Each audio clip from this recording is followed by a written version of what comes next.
into New York. Yo, into New York. Yo, into New York. To New York, to New York. With the yo, into New York. Yo, into New York. Yo, into New York. To New York, to New York.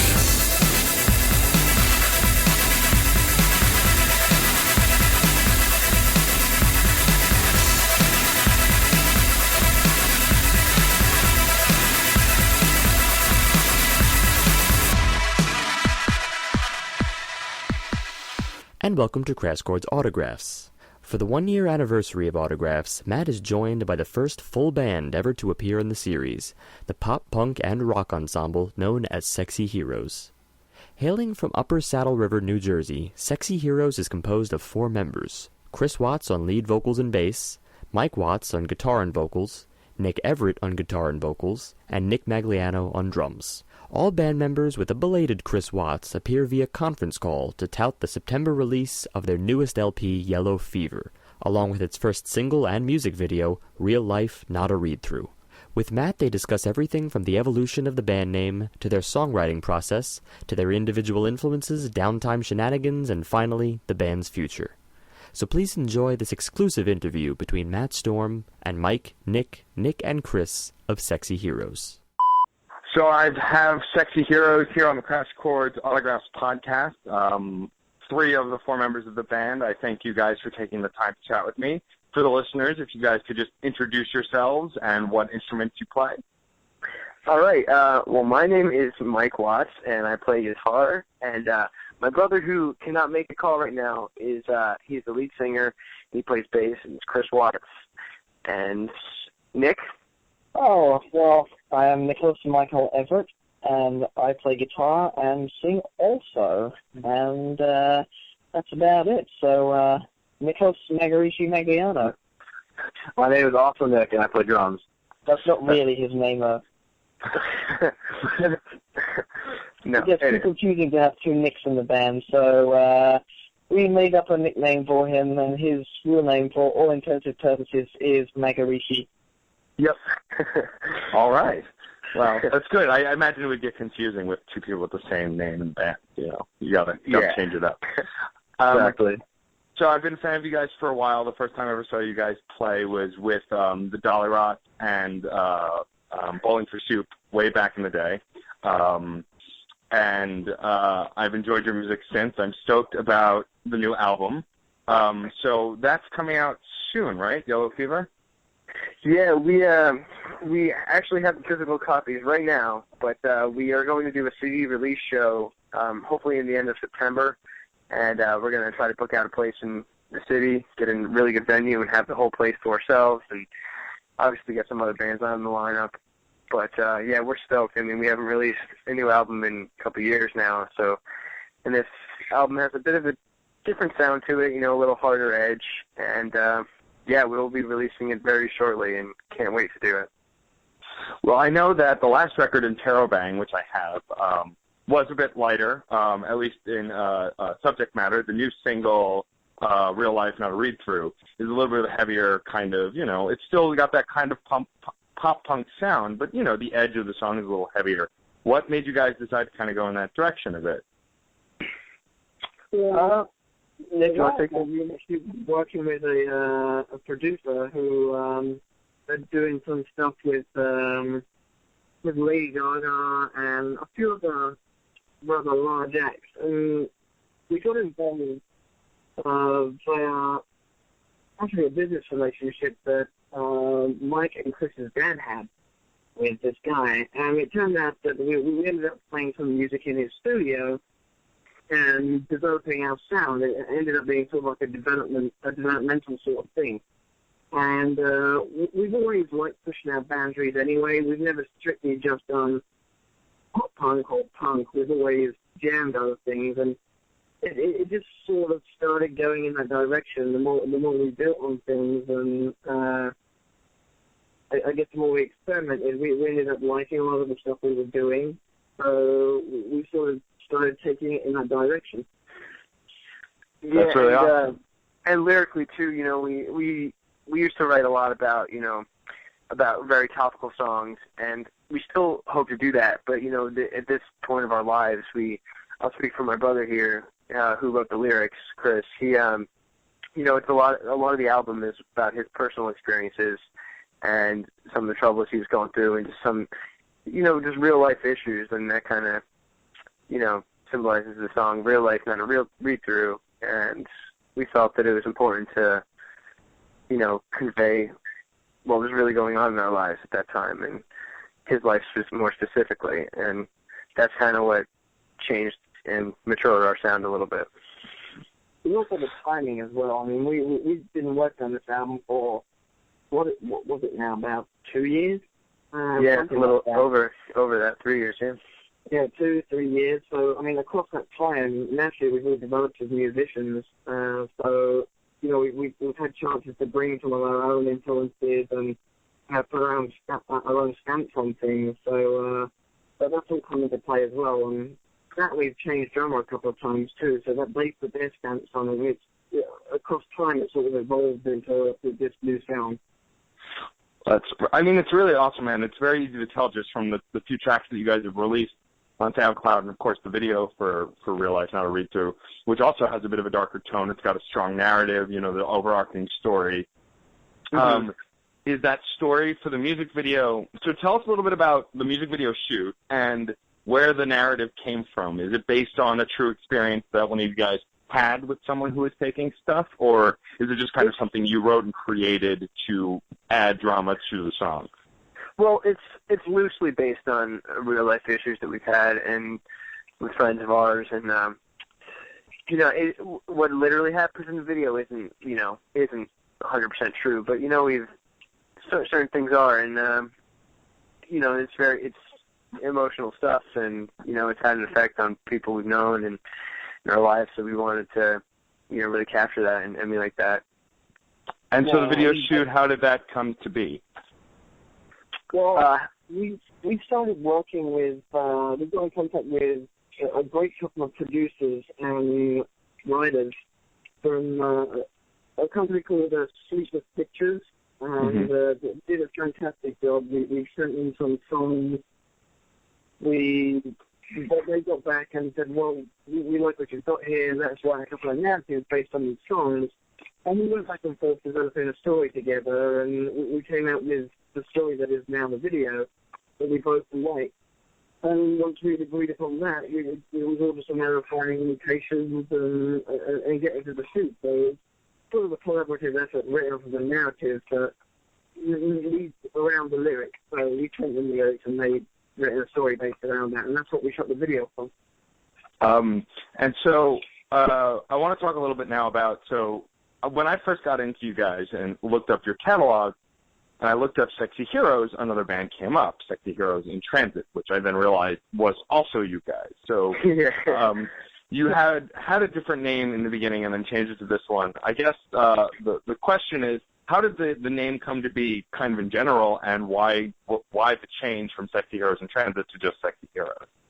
Well, we stopped moving. No, we actually ran into a couple issues. A lot of our fans, they had shirts of ours because the name Sexy Heroes in Transit is a very clever acronym, and we maybe not so clever, but we had a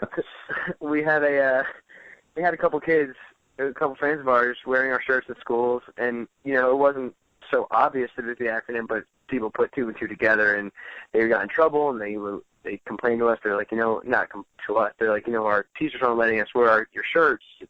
It really sucks. We love you guys and we want to promote you, but we're told not to do this. And it was that, and we went on a couple radio stations, and they're like, we love you guys. We want to play you, but we can't say your name, unfortunately, because it just doesn't allow our policy doesn't allow it. And we're like, okay, well, how are we going to promote ourselves if we can't even say our name?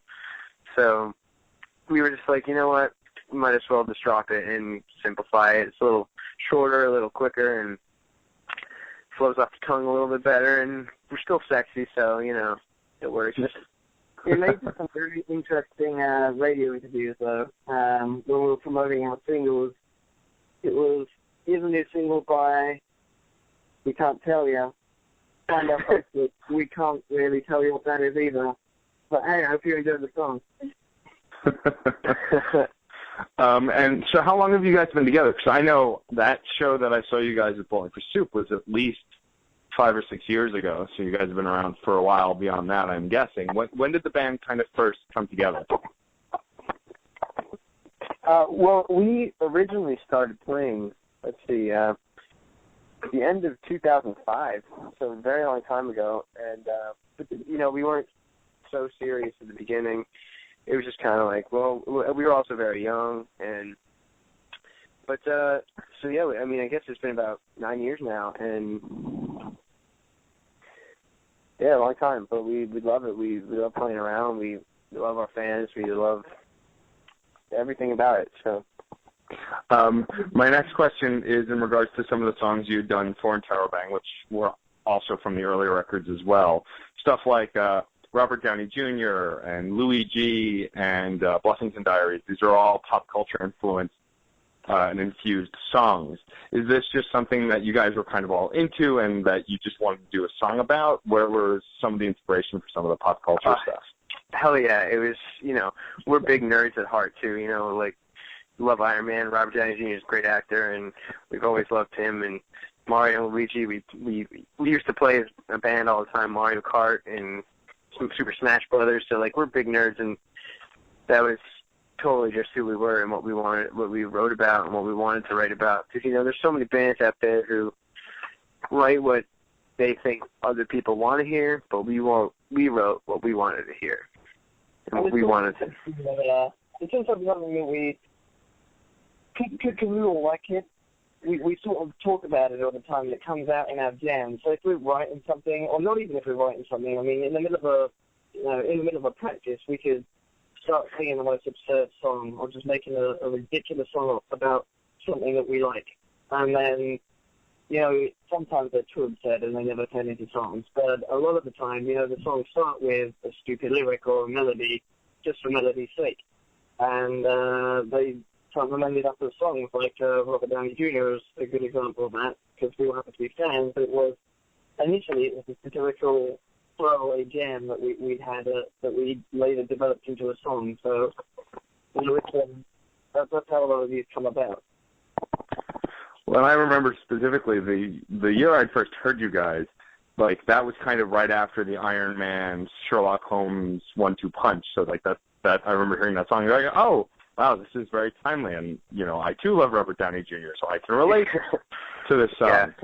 Yeah. And also, you... for a phone call from him. Say again? So we're still waiting for our phone call from him. Oh, sure, yeah, where he finds out that you guys wrote about him.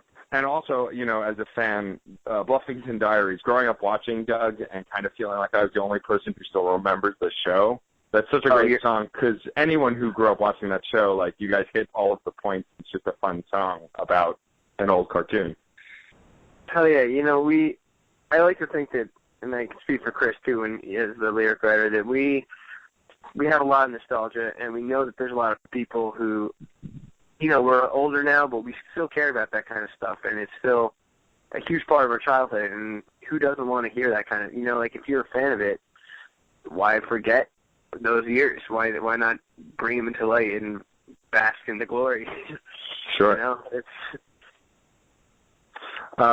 So my next question is, as opposed, you know, continuing with the theme of writing songs, obviously your brother does the lyric writing, as you mentioned, and you guys, I'm sure it's a collaborative process for the melodies and for music. Do you guys come up with a melody first and then kind of put lyrics to it, or is it the other way around, or is it different every time? That is a complete variation every single time we write a song. I mean, it could start off with us all having a jam and one part sticks, and we decide to build a song around that. It could start off by, you know, Chris writing a lyric or a melody, or, you know, Mike writing a guitar part or a drum part, or, you know, a guitar lick or something, and we'll just go off of that, you know. So there's so many different ways that we end up writing songs that I wouldn't say there's a particular way that we do it. But, yeah, for sure. That's how we've always gone about it. You know, we all bring something to the table. And Nick Magarici here, he brings a lot to the table as well, and he has we all have a lot of creativity, and we don't want to have one person sort of controlling that, because we all have something great to bring to the table. So whenever there's an influence or inspiration, it just happens, and we work off of it. I'm curious now for each of you, and maybe, Mike, you can speak for your brother. You all, I'm sure, have... he just told me he's available to call. Should I get him to call me, or... Yeah, get him to call you. If you think you can patch him in live, we'll let the audience go on this ride with us. And if we lose the call, then I'll edit it. Awesome. Let me try to get him in here. Actually, Nick Magarici, can you patch him in? It's not letting me do it. Yeah, I'll try that right now. All right, sweet. And Magarici gets involved. Yep. I figure why leave the audience out of the fun and let them go on this ride to bring in the full band. You guys are the first full band I've had a phone conversation with, so this is fun. And I appreciate you taking the time to chat. Of course, man. I'm glad we could pop your cherry. I don't know the full experience. How's it going, Nick?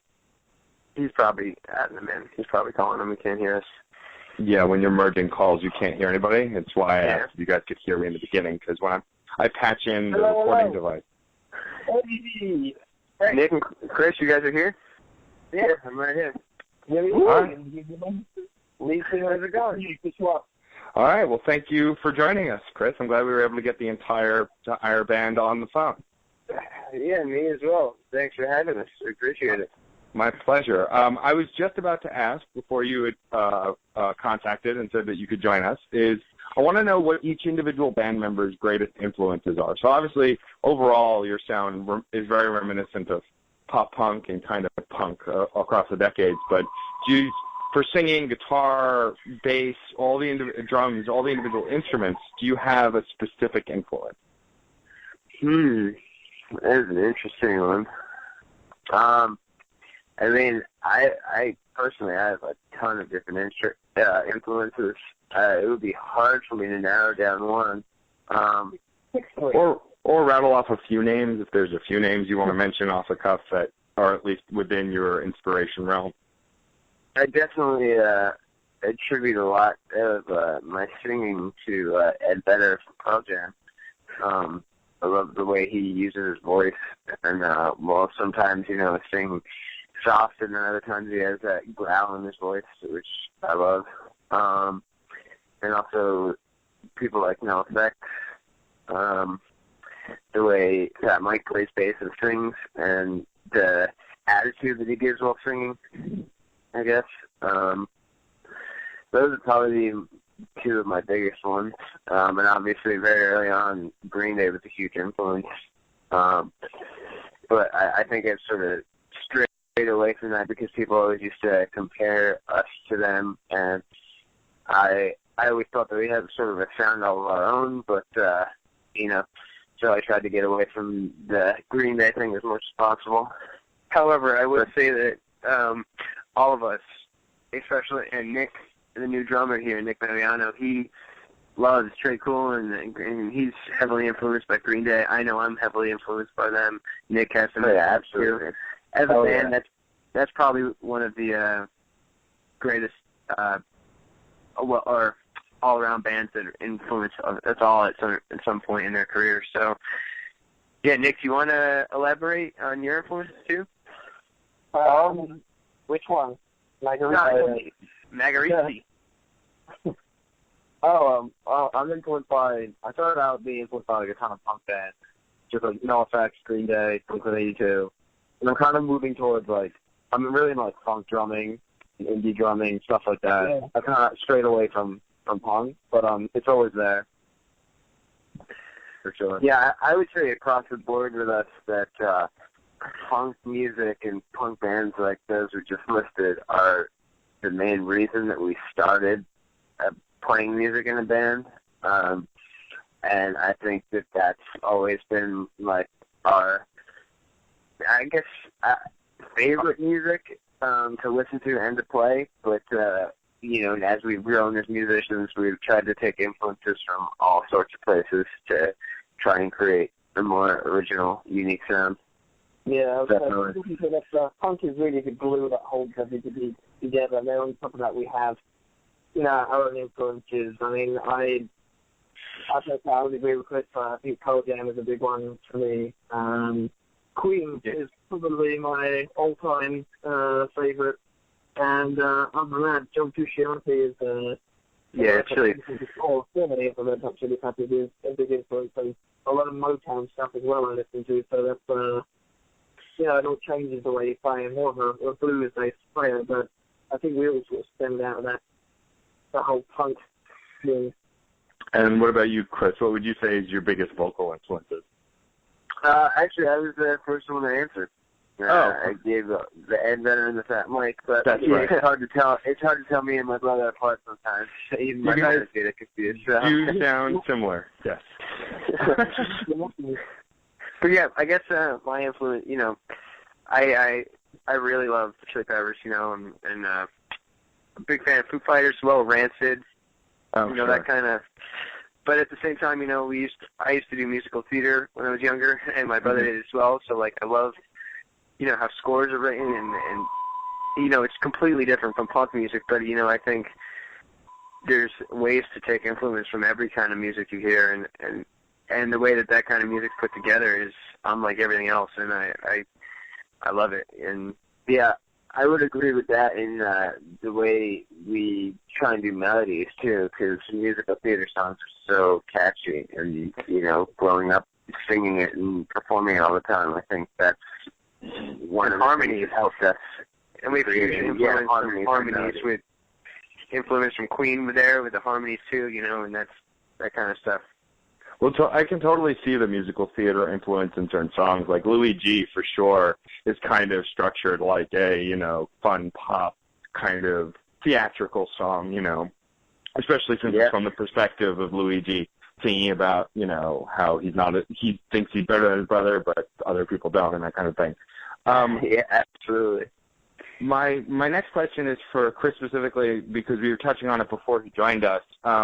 We're talking about the differences between the kinds of songs you guys have been writing and now the kind of, not different direction, but a newer direction to expand on with the newer songs. You're taking a more personal approach and writing stuff from the heart as well as pop culture reference stuff. Do you find it easier to write the personal stuff, or as far as lyrics, the personal stuff, or the more kind of fun and funny pop culture stuff, or is it different for different reasons? That's interesting. In thinking about the fun, nostalgic, whatever, pop culture kind of songs, I also think of those as personal because, especially when we were writing those things, all those things were just a huge part of my life. And as I've grown older, there's been more I want to say difficult situations and things that, you go through in life. And I think it's just sort of different stages of my life. When my life was all about the silly things, that was what I was writing about. And then as things changed, as I grew up, I started going through other things. So I kind of think of them as one of the same.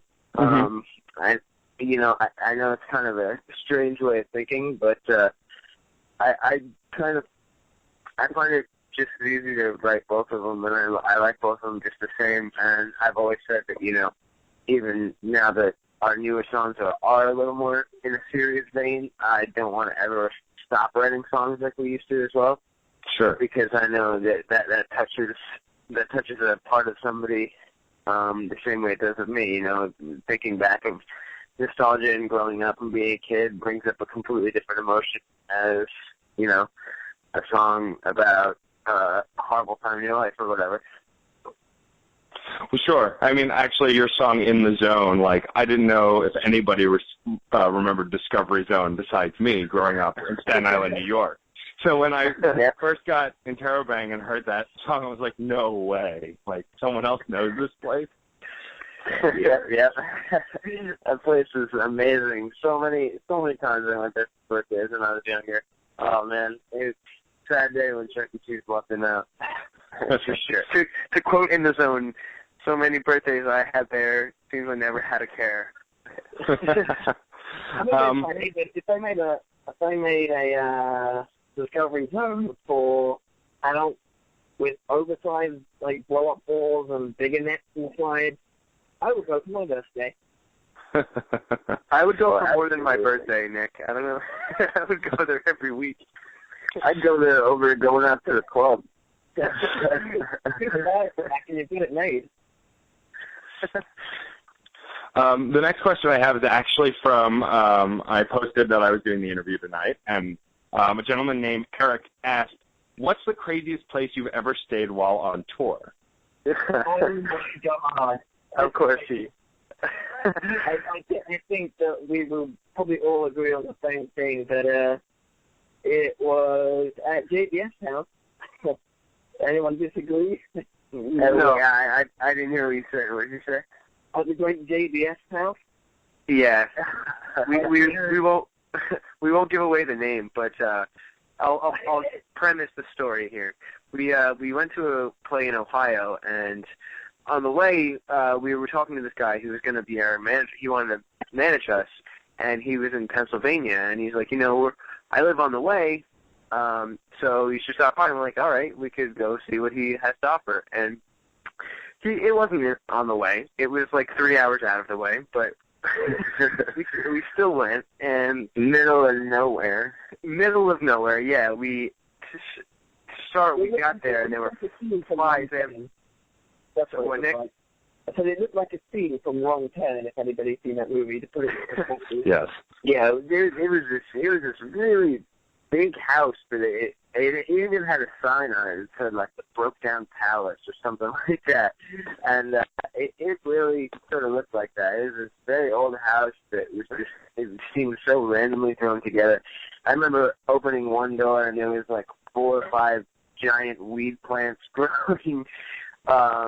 And we just sat outside by the fire for most of the night, having the strangest conversation. And then when we all went to bed, we kind of thought we were worried for the other people because we weren't all in the same room, and we were wondering if somebody had been cooked and eaten for dinner or something like that. So, and at one point, very strange. At one point, we were outside. I think we went to go take a piss in the bushes or something, and we hear a gunshot, and we're all like, "What the hell? What was that?" And this guy who we were with in the guy's house, he was like, "Let's go check it out." And all of us were like, "Why the hell would we go check out gunshots? Go inside. Why would we go closer to the sound of gunfire?" He just gets up and exits and just storms into the bushes to go and find us. We're just left in the middle of nowhere around this campfire, just staring at each other, thinking, should we go? Should we not?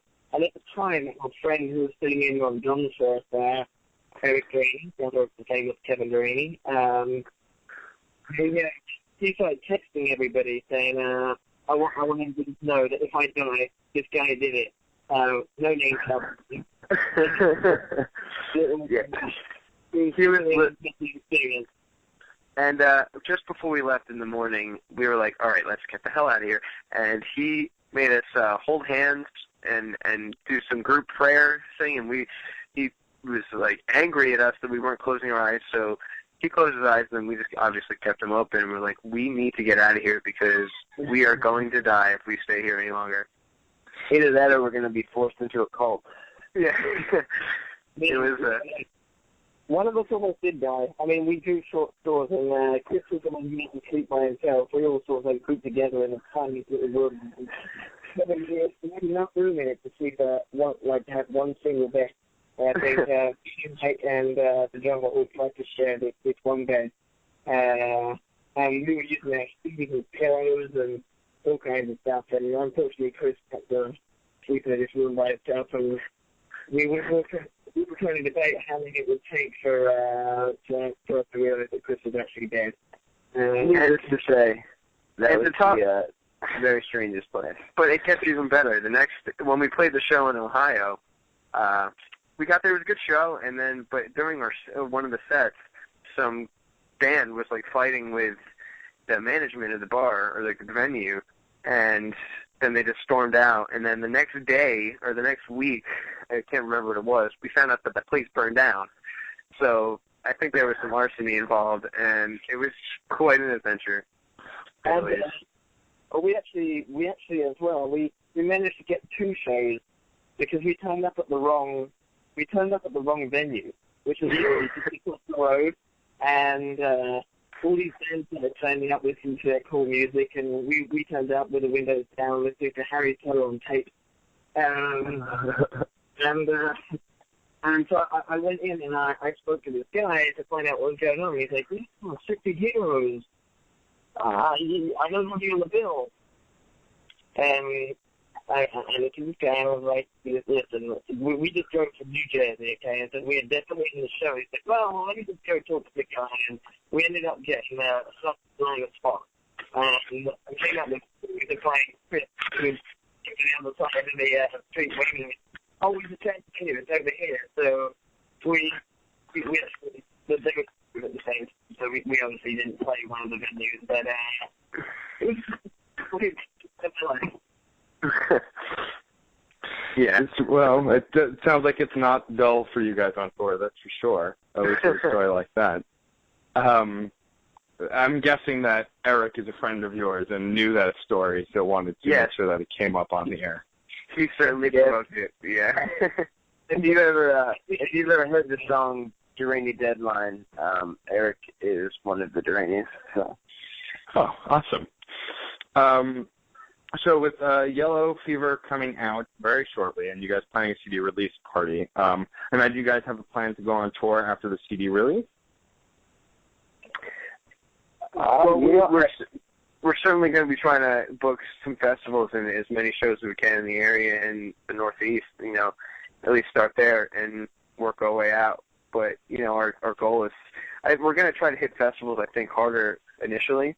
Mm-hmm. Try to get a broad audience there and really build up our name around here. And obviously we would love to tour, so. I think honestly one of our biggest goals for a while in terms of touring is to get added to the bill of the Warped Tour. I think it's a perfect place for us to play, and I think that's our number one goal after the CD release, at least in my eyes. But we're sort of taking it one step at a time right now, just making sure that we figure out the release. But yeah, we'll definitely be playing as much as possible in support of the album because it's been a long time coming. I'm going to release another video or so as well coming up. So we're actually going to start a crowdfunding as well for a few things. So everyone should keep an eye out for other unique things on that list. If I know us like we do, there will probably be some pretty unique things on that list. So you can look forward to all kinds of funny things coming out from us. So yeah, and we will be promoting everything through Sexy Heroes Music. That is our website, and our Facebook page, and YouTube, and Twitter, Instagram, all of that. So you just search Sexy Heroes Music, and you can find everything. Oh, that's great. Yeah, I imagine that there would be a second single and a second video. Have you guys decided what the next song? Have you shot that next video yet? Possibly. It's been talked. Okay, so this is something that you're still keeping close to the chest until you release it, which is fine. I'm excited to know that there's going to be another video. I very much enjoyed the video for Real Life Not a Read Through because as someone who got into you guys through the pop culture stuff, seeing a little bit of a kind of darker, serious, kind of different side is always exciting for me as a fan of music because you like to know that the bands that you enjoy have a diversity in style and sound as well as kind of focus. So it was kind of, and it was wonderfully shot, so it was cool to kind of see this kind of more serious, darker side for that music video. Well, thank you very much. Yeah, we had a great time doing that video as well. And yeah, the guys who did it were just fantastic, and we're probably going to continue working with them and with our videos in the future because they did a great job. Oh, go ahead. Still, I was just agreeing with him. I said they did. The next thing I wanted to ask is, so since Yellow Fever has been a long time in the making, and obviously you're just getting ready to release this. You guys probably have done all the writing that you plan to do. Do you guys plan on trying to put out another album close to this one just to kind of keep it going, or are you going to just kind of ride Yellow Fever for now and focus on that since that's the newest release? Well, we're certainly gonna push this album real hard and focus on that for a while. But unfortunately, we didn't write that with our new drummer Nick. So obviously, we're gonna try to segue it into some more singles.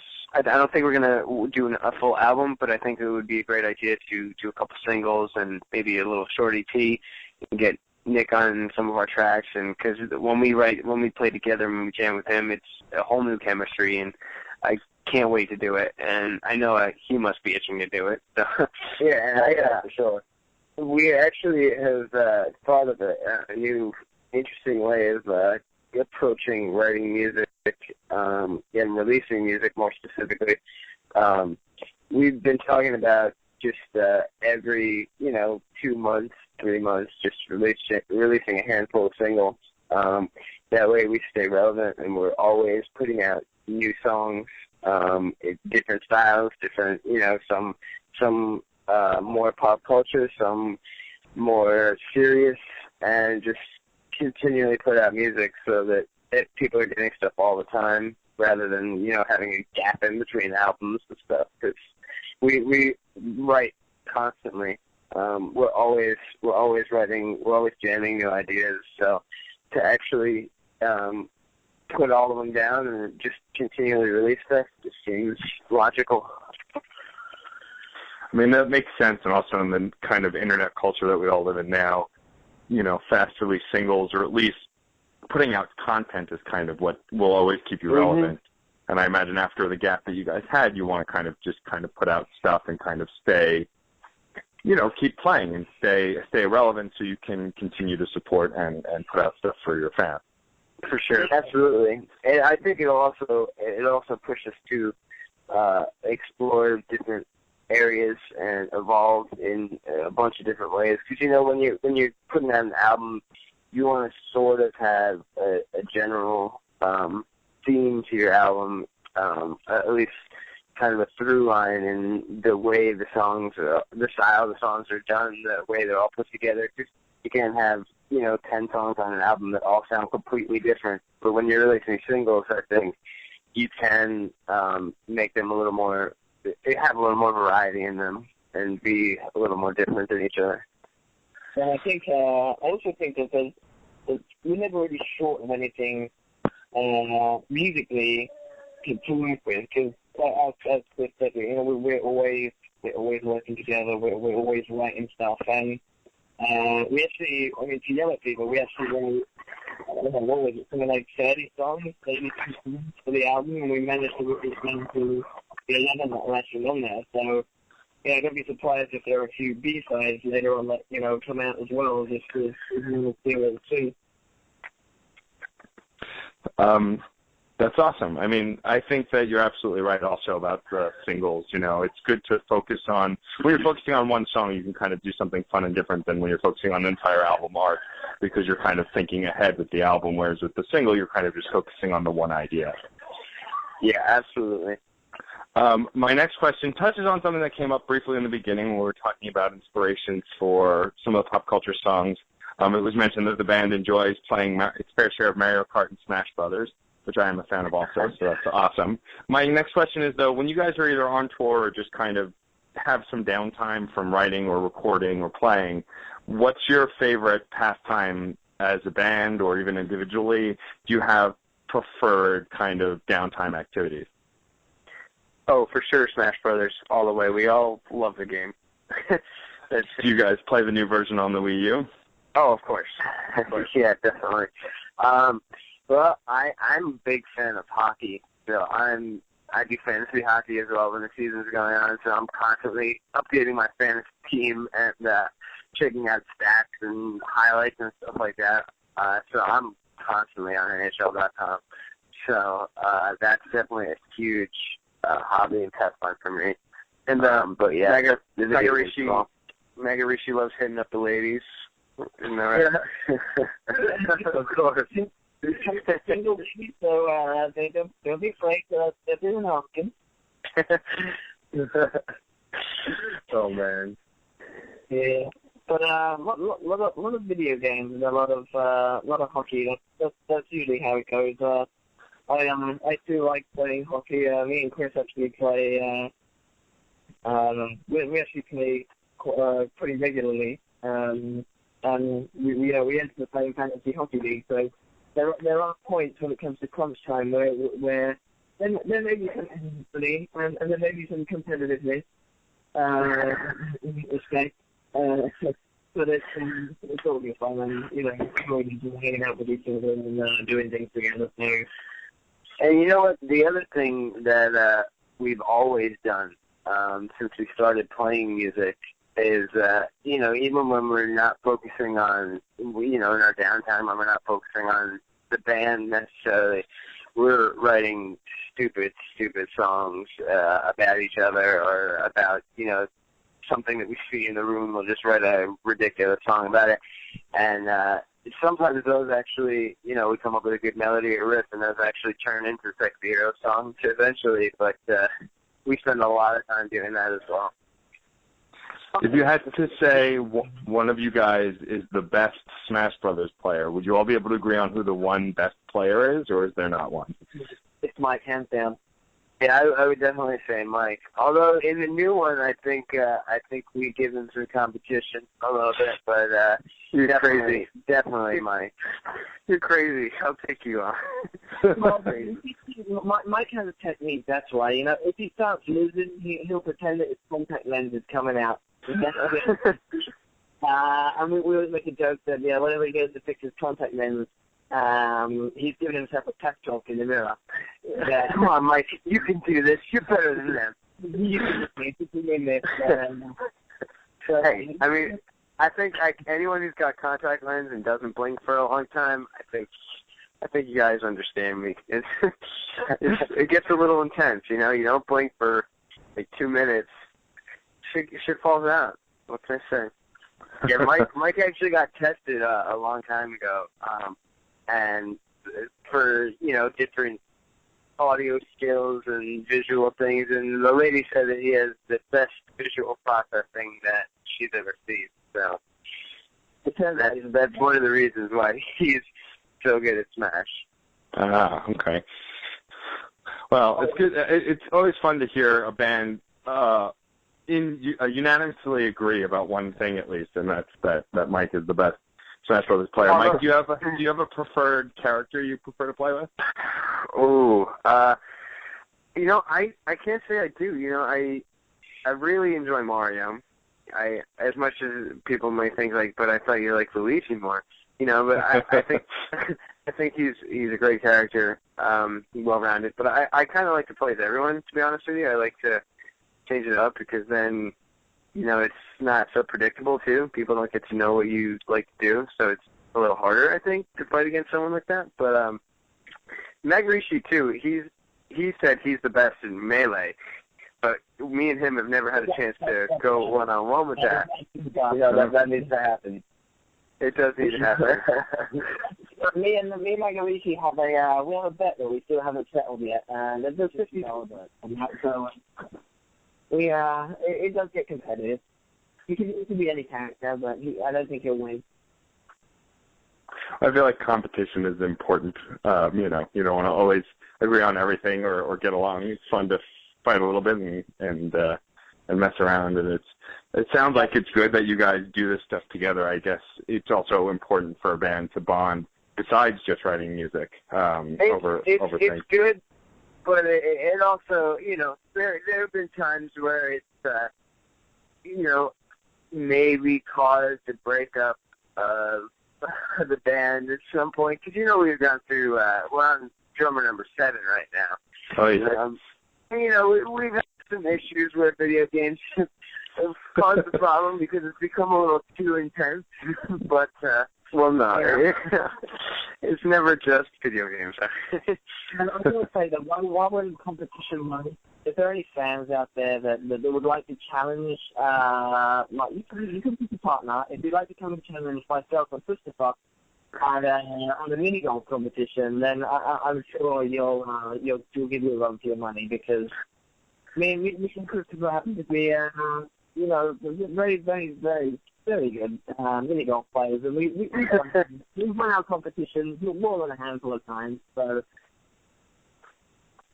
My next question for you guys is, as musicians, what would you say is the most important thing to remember? Say you were going to inform the audience and aspiring musicians what, like, the most integral or important thing is to being in a band that keeps you going, keeps you motivated. Make sure you're having fun. Make sure that everybody that is watching you can tell that you're having fun. Because if you're not having fun, A, there's no point. B, an audience can sense that. And if you're not having fun, they'll see right through it. That's a good answer. I like to play Smash Brothers. Yeah. No, but seriously, I mean, there have been times where things have been tough and the fun starts to fade away, and it's just not as enjoyable, and you don't get together as often because it's not worth it. If you're not having a good time, then why do it? So, I think that's definitely the most important thing. Would you say, my next question kind of tied to that is, what would you guys say is the most fun, and this, you guys could have different answers or the same answer, what would you say is the most fun song to play live? I know it's tough to pick a favorite song, but do you think there's a song that's the most energetic or the most fun to play for a live audience? I would say that one of my favorites to play is Jurassic Punk. It's got that driving beat. It's a straight-up punk song, brought in your face. And plus, who doesn't like Jurassic Park? Yeah, sure. But I would say No Hablo Español is probably one of my favorites to play. It's just, it's a little bit different. It's got that sort of Mexican vibe to it, and it's really intense. That is a good one. Actually, mine is, I would have to say mine is either Straight Out or It's Alright off the new album, but if you guys want to listen to that, you've got to go buy the album first. So. What about Magarishi? What about you? What's your favorite to play? Since I joined, my favorite's probably Bluffington.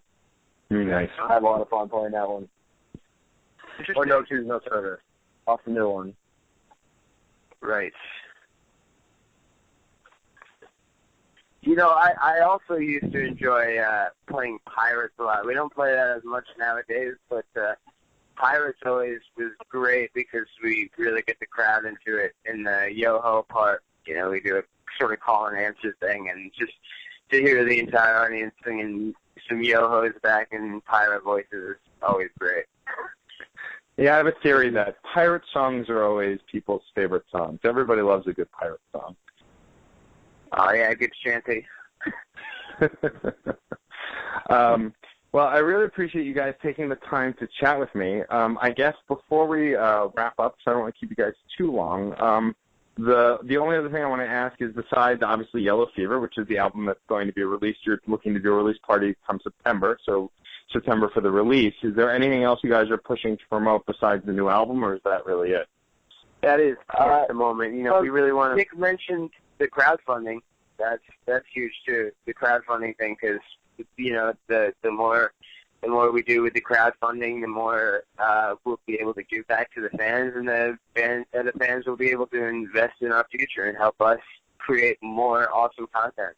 So. For sure. And once we get all that set up, if you want to do another podcast, we'd be honored to be back on the show. So we can have more details then, if that's possible. Yeah, I would love to do that. Maybe since you guys are out in Jersey, I'm in Brooklyn, is where I currently reside.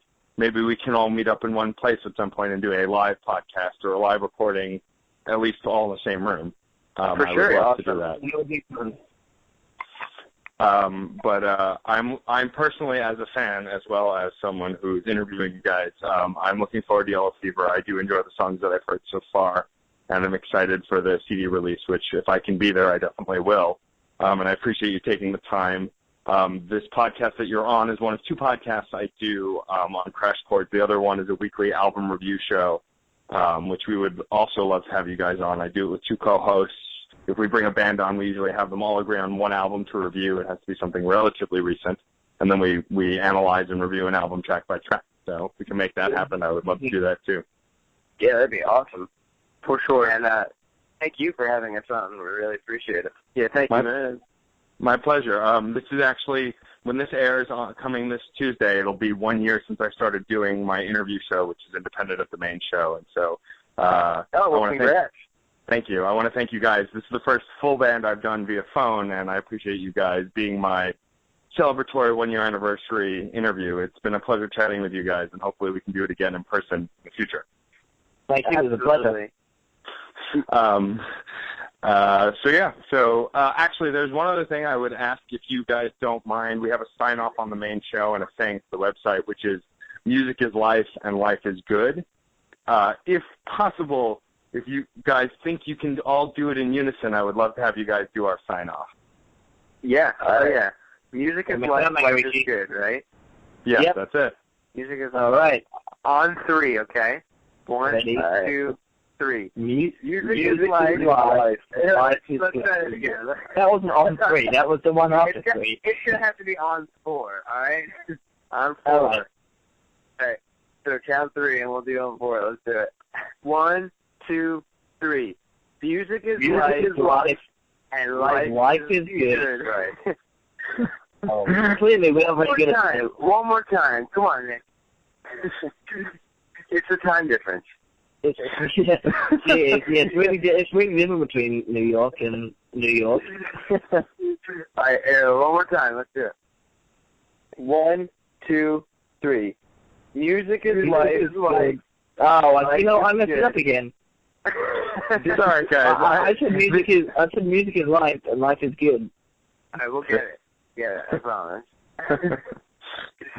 I appreciate the effort. The phone delay might be causing the issue. The comedy that's being created trying to do it is well worth it. No, I would love to blame it on the phone delay, but I think it's just us. But in all seriousness, guys, I do appreciate you taking the time. It's great to get to talk to you. I enjoy your music a ton, and it's been a pleasure having you on the show. Thank you so much, man. Thank you. Anytime. And I'll reach out to you guys via the internet when the show goes up on Tuesday, so you can share it on the social media. Cool. Yeah. All right. Thanks, guys. Music is life. Music is life. Life is good. All right. If you enjoyed these interviews, please subscribe to this and the Crash Chords podcast on iTunes, where you can also rate us and review us. You can also like us on Facebook, follow us on Twitter at Crash Chords Web, our Tumblr, and our YouTube channel. If you have any questions or comments, feel free to post in the comment area below each post. And keep the discussion going, because remember, music is life, and life is good.